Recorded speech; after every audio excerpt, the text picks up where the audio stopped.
It's amazing how much smarter our everyday stuff is getting. I mean, phones, cameras, even factory machines, they're all processing things differently now. Yeah, it feels like the intelligence is moving, doesn't it? Closer to where things actually happen. Exactly.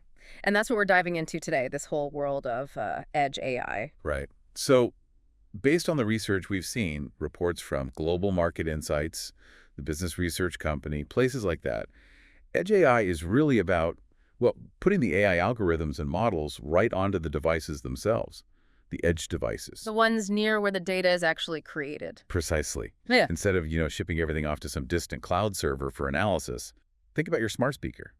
It doesn't necessarily need to send your voice miles away just to understand a simple command. A lot of that can happen right there. Okay, got it. And these reports we've looked at, they really map out this market, don't they? Our mission here is basically to get a clear handle on where edge AI stands today and, importantly, where it's headed. Because the growth projections are, well, they're pretty eye-watering. Oh, absolutely staggering. The reports might differ slightly on the exact starting number for 2024. Global Market Insights says about $12.5 billion. The business research company puts it higher, maybe $24.5 billion.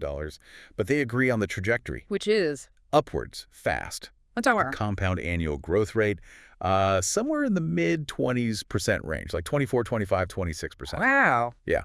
So depending on the report, we could be looking at a market worth, somewhere between maybe $78 billion and even up to $110 billion within the next 5 to 10 years. It's not slow and steady. It's a genuine boom. Okay, boom. But why? What's fueling this explosion? It can't just be that smart gadgets are cool, right?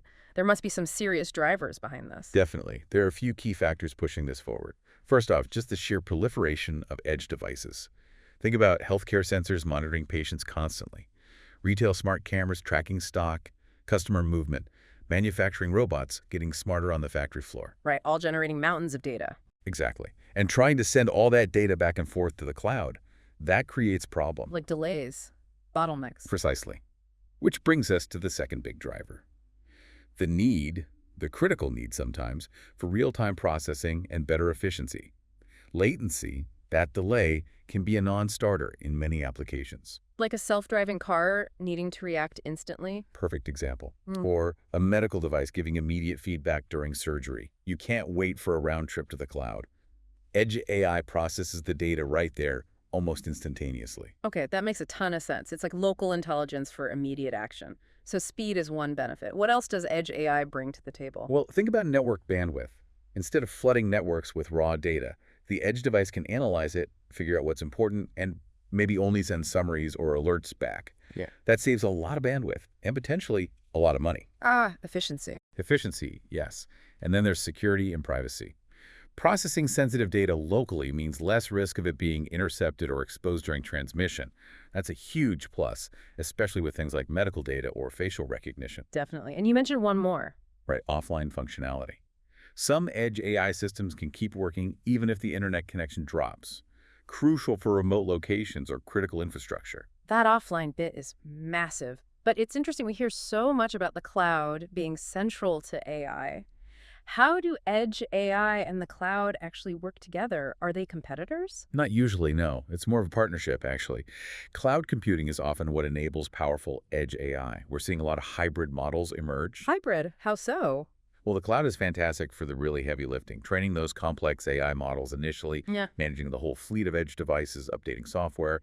But once a model is trained, you push it out to the edge device. So the edge device then uses that trained model for the real-time stuff, the inference.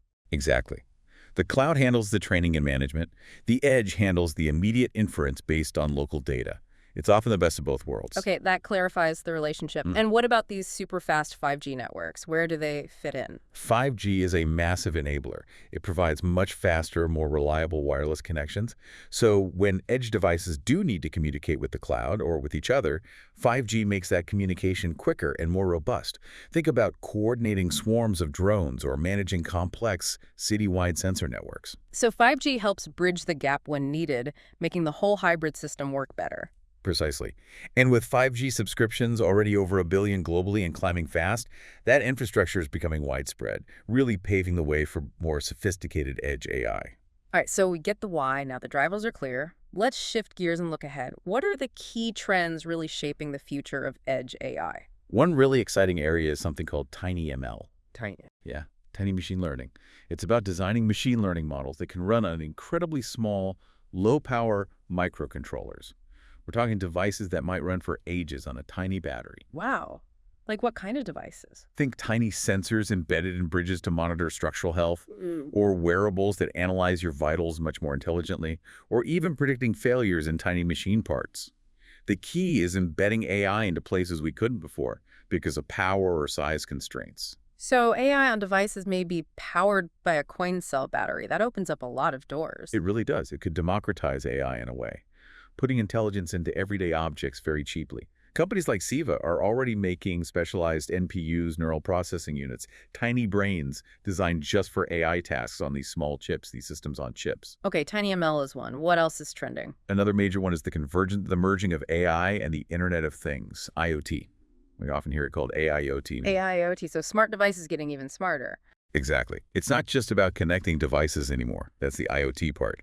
It's about those devices using AI to analyze the data they collect locally and then acting on it, making smarter decisions, automating more effectively, responding faster. Think smart homes that truly learn your habits, autonomous drones for delivery or inspection, smarter industrial controls. So the things in the Internet of Things are actually starting to think for themselves, at least a little. That's a great way to put it. They're moving beyond just reporting data to actually understanding and reacting to it. And supporting all this must require better hardware, right? Absolutely. And that's the third key trend. Rapid evolution in edge AI hardware. We're seeing a surge in specialized processors, things called AI accelerators, hardware specifically built to speed up AI calculations, and those NPUs we mentioned. They're all designed to run machine learning efficiently right on the device. Needed for things like robots and self-driving cars, I imagine. Definitely. And advanced surveillance systems, too. These applications need high-performance AI, but often in devices where power consumption and heat are major constraints. Can you give an example of this hardware progress? Sure. Earlier this year, ARM announced their ARM v9 Edge AI platform. It includes a new processor, the Cortex-A320, plus an AI accelerator called the Ethos U85, working together for much better AI performance. Or look at NXP. Late last year, they unveiled their IMX RT700 microcontroller. It packs multiple processing cores, including a dedicated NPU, offering a massive speed up for AI tasks while being super power efficient. So the chip makers are really pushing the envelope here. Constantly. These hardware innovations are critical to making more advanced edge AI applications practical. Okay, fascinating stuff. Now let's break down the market itself. Where is edge AI actually being deployed? If you slice up the market, what do the pieces look like? Components, applications, industries. Right, so if you look at it by component, interestingly, software was the biggest slice in 2024. Really? Not hardware. Not the biggest, no, because you need that sophisticated software layer to optimize the AI models so they can run on the edge hardware efficiently. You need software for the real-time data processing, the edge analytics platforms. It's crucial glue holding it all together. Okay, that makes sense. But hardware is growing too. Oh, definitely. Yeah. Especially those specialized AI chips. And the services segment, consulting, deployment, maintenance, that's growing significantly as well. People need help implementing this stuff. Right, so software leads, hardware and services growing fast. What about the actual uses, the applications? Where is edge AI showing up most? The dominant application area in 2024 was video surveillance. Ah, okay. Security cameras and such. Exactly. Using AI on the camera itself for things like recognizing faces, detecting unusual activity for public safety, spotting shoplifters in retail, or monitoring for safety hazards in factories. Analyzing video generates huge amounts of data, so processing it locally is a big win. Makes sense. Any other big applications? Remote monitoring is another key one across various industries. And predictive maintenance using AI to analyze sensor data from machinery to predict failures before they happen. Those are also major areas. Predictive maintenance. Yeah. That sounds huge for manufacturing. Which brings us to the industries who are the main customers buying and using edge AI. Looking at end-use industries, healthcare actually held the largest share in 2024. Healthcare. Ahead of tech or manufacturing. Yes. Think about real-time patient monitoring with wearables. AI analyzing medical scans like X-rays or MRIs right in the clinic for a faster diagnosis. AI assisting in robotic surgery. The applications are really impactful. Wow. Okay. Who else is big? Manufacturing is definitely a major adopter, like we mentioned, for predictive maintenance, quality control, automating processes. Then you have BFSI banking, financial services, insurance, using it for things like real-time fraud detection at ATMs or optimizing trading algorithms. Government is using it for smart cities. Retail uses it for customer analytics, inventory management. So it's really spreading across the board. Telecommunications, transport, logistics too. Absolutely. Optimizing delivery routes, managing traffic flow, enabling autonomous vehicles. Edge AI is touching almost every major sector. Okay, it's clear the impact is broad. Let's zoom out geographically. Are certain parts of the world adopting edge AI faster than others? Yes, there's definitely a regional breakdown. Wow. North America had the largest market share in 2024, over 30% globally. The U.S. is the main engine there. Why is the U.S. leading? A combination of factors. Strong adoption in key sectors like healthcare, significant investment in smart city projects, and, of course, the presence of many of the leading tech and semiconductor firms driving innovation. There was even a partnership announced recently, Latent AI and Carahsoft, focused specifically on boosting edge AI use in the U.S. public sector. Projections suggest the U.S. market alone could hit something like $20 billion by 2034. Okay, North America leads. What about elsewhere? Germany's is expected to see really strong growth. They have a big focus on data privacy, which favors local processing, and major industrial AI adoption, particularly in automotive and manufacturing. Makes sense for Germany and Asia. China's expanding rapidly. Lots of government support, big investments in 5G and smart infrastructure are driving use in manufacturing, retail, and autonomous driving efforts. So, big pushes in North America, Europe, and China. Any other notable areas? Well, the rest of Europe is also growing, influenced partly by things like the EU AI Act shaping the regulatory landscape. Yeah. And the broader Asia-Pacific region is seeing strong uptake in AI-powered IoT, healthcare solutions, and logistics. There was a cool partnership mentioned between KAIST in South Korea and Blaze working on edge tech. Even places like Mexico are seeing increased adoption, especially in manufacturing and logistics. So it truly is a global phenomenon, maybe with slightly different flavors depending on the region.